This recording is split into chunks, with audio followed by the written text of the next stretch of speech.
coin spins on a table. And for one breath, no one can say which face will land upward. That is the moment this whole reflection lives in. Not heads, not tails. The spin itself. There is an old idea, carried in many forms across many rooms of thought, that everything which exists comes paired with its opposite. Light with shadow, gain with loss, fortune with its quiet twin. Some call it a law. Some call it a pattern noticed so many times, it started to feel like law. Either way, it asks a simple question of anyone willing to sit with it. What if bad luck is not a wall, but a wave? Think of the last time something went wrong. Not the story you told about it afterward. The actual moment. The drop in the stomach. The heat in the face. The way time seemed to narrow to a single point. That sensation has a shape. It rises, peaks, and if nothing interferes, it falls. Like weather. Like tide. Most of us interfere. We grab the falling wave and try to hold it at its peak. Replaying it, feeding it, giving it a name that makes it permanent. Bad luck, curse, pattern. And in the grabbing we do something strange. We freeze the very thing that was built to move. This reflection is not a claim about how the universe works. No one here has measured fortune with instruments. No one has proof that spins in a laboratory. What follows is simply a way of looking. One lens among many that people across centuries have picked up, turned over in their hands, and set back down when it stopped being useful. If it helps you carry a heavy week a little differently, take it. If it doesn't, leave it exactly where you found it. Picture two hands, not gripping each other, resting palm to palm. At rest against one another, the way a held breath rests against an exhale. That image will return more than once tonight, because it holds something words alone cannot. The sense that opposites are not enemies. They are partners in an old, unhurried dance neither one can finish alone. Here is the shape of what we'll walk through together. First, the symbol. Polarity as it appears in old diagrams, tarnished metals, painted ceilings. Then the mechanism. How this idea, stripped of mysticism, describes something the body already knows about tension and release. And finally, the personal layer. What it might mean to stand inside your own bad month and ask quietly, whether it is a wall or a wave. None of this asks you to believe anything by morning. It only asks you to keep listening a little longer. And to notice what happens in your chest when you do. Somewhere, right now, someone is holding a losing lottery ticket. And somewhere else, someone is holding a winning one. Both hands are shaking slightly. Both hearts are doing something similar in that instant. Expanding then bracing. The events are opposite. The bodies, for a moment, are not so different. That is the first thread we'll pull. So let the coin keep spinning a moment longer. Don't reach for it yet. Just watch the light catch both faces as it turns over and over. Neither one yet chosen. What if the wisest people who ever lived on this question weren't the ones who avoided bad luck, but the ones who stopped fighting its rhythm? Layer 1 is the symbol. Old cultures did not agree on much, but a surprising number of them reached, independently, for the same shape when they tried to draw balance.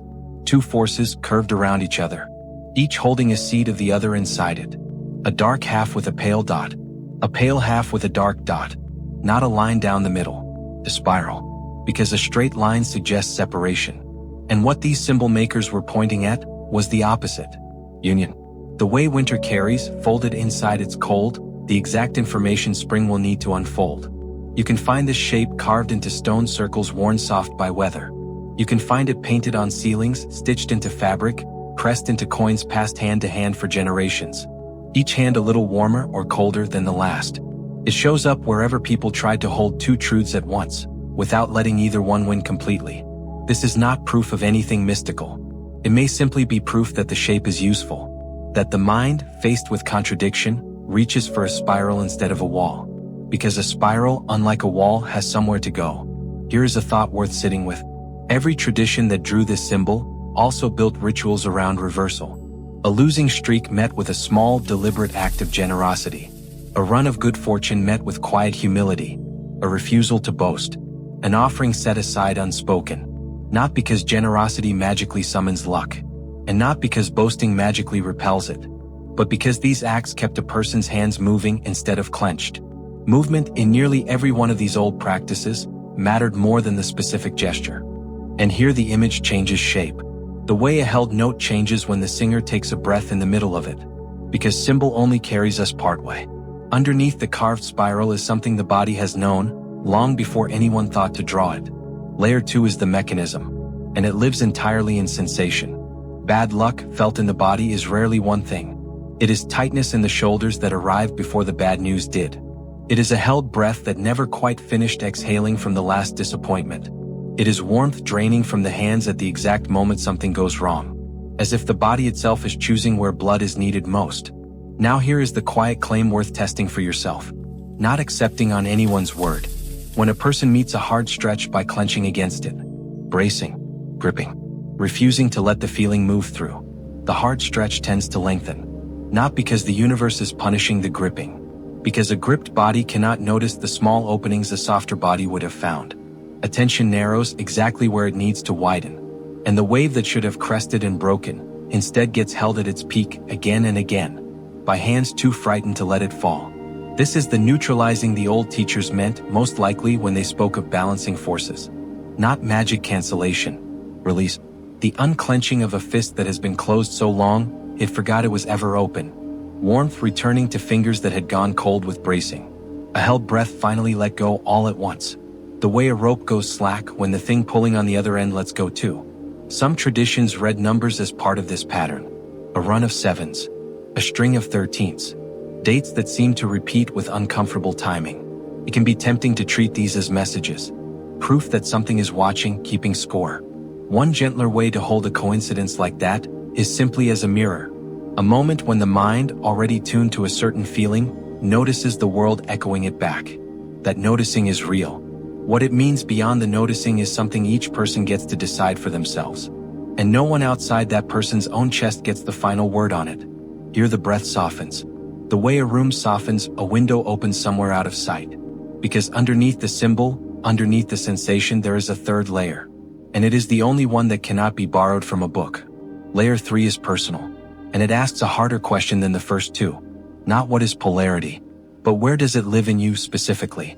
Think of a stretch of bad luck you carried this year. Not the whole story. Just the shape of it in your chest. You remember it now.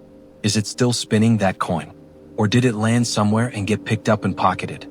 Carried around ever since as proof of something. Some people carry a single piece of bad luck, the way a smooth stone gets carried in a coat pocket. Worn down by handling. Returned to again and again. Until its edges are gone, and only the story of it remains. Sharper than the event ever was. The event lasted an afternoon. The story has lasted years. Still gripped. Still unfinished. Still waiting for a hand willing to open. And some people, faced with the identical event, let it move through like weather passing over a field. Visible. Undeniable. And then gone. Leaving the ground a little changed, but the sky clear again. The difference between these two people is rarely the luck itself. It is what happened in the body in the minutes and days after.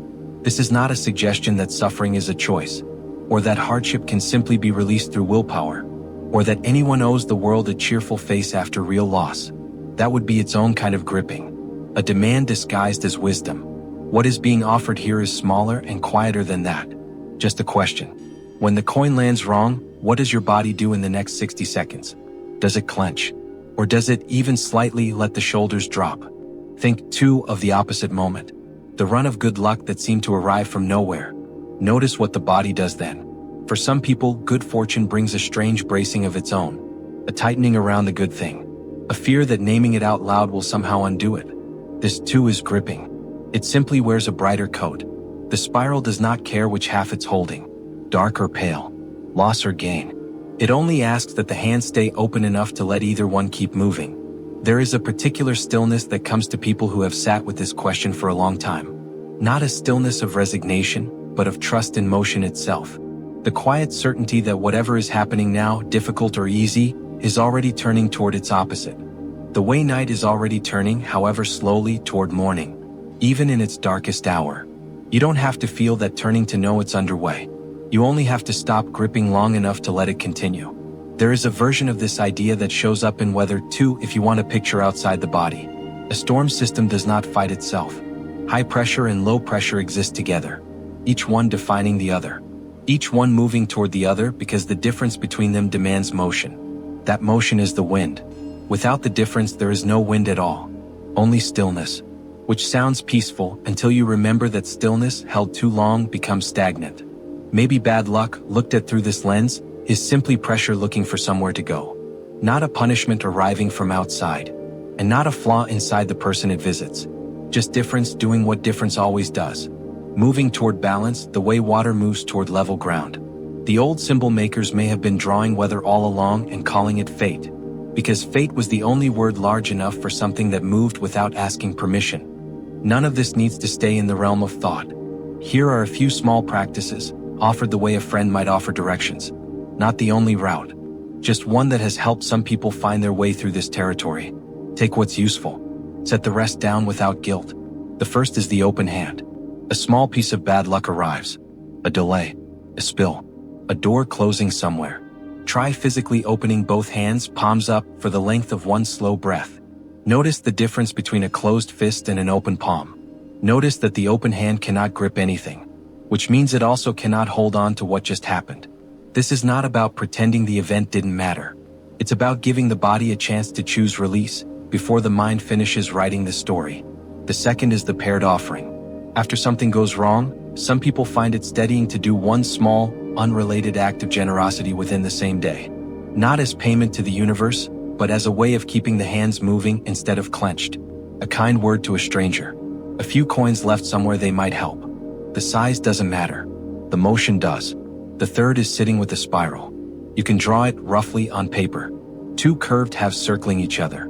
A small dot of the opposite color inside each one. Sit with it for a few minutes in silence, and simply ask yourself, in your life something difficult might be carrying, folded inside it, the seed of its own turning. You don't need an answer right away. The question alone tends to loosen something. The fourth is the 60-second pause. Something goes wrong. Before reaching for your phone, before telling anyone the story, try 60 seconds of simply feeling what is happening in the chest and shoulders, without narrating it, not fixing it, not naming it bad luck yet. Just feeling the wave as it rises, without deciding in advance how the story ends. The fifth is the humility after fortune. Something goes right, really right. Try resisting the urge to announce it everywhere immediately. Let it sit quietly for a day. Some old traditions called this protecting good luck from the evil eye. A gentler way to say it. Undisturbed joy tends to settle deeper than performed joy. Let the good moment belong to you before it belongs to an audience. The sixth is naming the wave, not the curse. Instead of saying, I'm cursed, or bad luck follows me, try describing the actual sensation instead. There is tightness in my chest tonight, rather than everything is against me. The first sentence is temporary and true. The second is permanent and impossible to prove either way. Bodies release temporary sensations far more easily than they release permanent identities. The seventh and gentlest is simply the two hands resting together. The image from earlier. At the end of a hard day, some people find it steadying to sit for a few minutes with palms pressed lightly together. Not gripping, just resting, feeling the warmth pass between them. A small, private reminder that opposites, tension and ease, loss and gain, one hand and the other, exist in the same space without either one needing to win. None of these practices claim to change fortune itself. What they seem to change, for people who have tried them, is how long a hard stretch gets gripped after it arrives. And grip, more than the event itself, is often what turns a passing wave into a permanent weather system. If you want to combine several of these into a single evening ritual, here's one way it might unfold. Sit somewhere quiet, ideally with a window nearby, even if it's dark outside. Rest your palms together for a slow count of 10 breaths. Then open them, palms up, and simply notice their weight in your lap. Say quietly or in your head, one true sentence about the sensation in your body tonight. Not the story, just the feeling. Then let the hands close gently. Not in a fist, just in rest. The way they might close around something small and warm. Sit for a moment longer before standing. There's no correct amount of time for any of this. Some nights it takes 2 minutes. Some nights it takes 20. None of this has been a claim about how the world truly works. No instrument has measured the spiral. No study has proven that an open palm changes the arithmetic of fortune. What's been offered tonight is only a lens. One among the countless ways people across time have tried to make peace with the fact that good and bad seem to arrive in pairs, uninvited, and rarely explain themselves. Maybe the coin was never the point. Maybe the point was always the spin. The willingness to let something remain unresolved for a moment longer than feels comfortable. To sit with two possibilities at once without rushing to grip either one. That willingness is not weakness. It might be closer to the opposite. It might be the one skill every steady person, across every tradition that ever drew a spiral on a wall or a coin or a ceiling, was quietly practicing without a name for it. You don't have to believe in polarity as a law of the universe to notice something true underneath it. That clenched hands hold on to more pain than open ones. That a story repeated enough times hardens into identity. That a wave allowed to break is gentler than one held forever at its peak, by hands too frightened to let go. Take what was useful here and leave the rest exactly where you found it. There is no ceremony to complete, no threshold to cross, no proof required before morning. Just a coin still turning somewhere in the dark, and a pair of hands, yours, deciding breath by breath, whether to grip it or let it land. Somewhere outside, the weather is doing what weather does, without asking anyone's permission, without needing to be believed in to keep moving. Maybe that's the last image worth keeping. Not fate, not curse, just motion, patient, indifferent, and endlessly quietly, turning,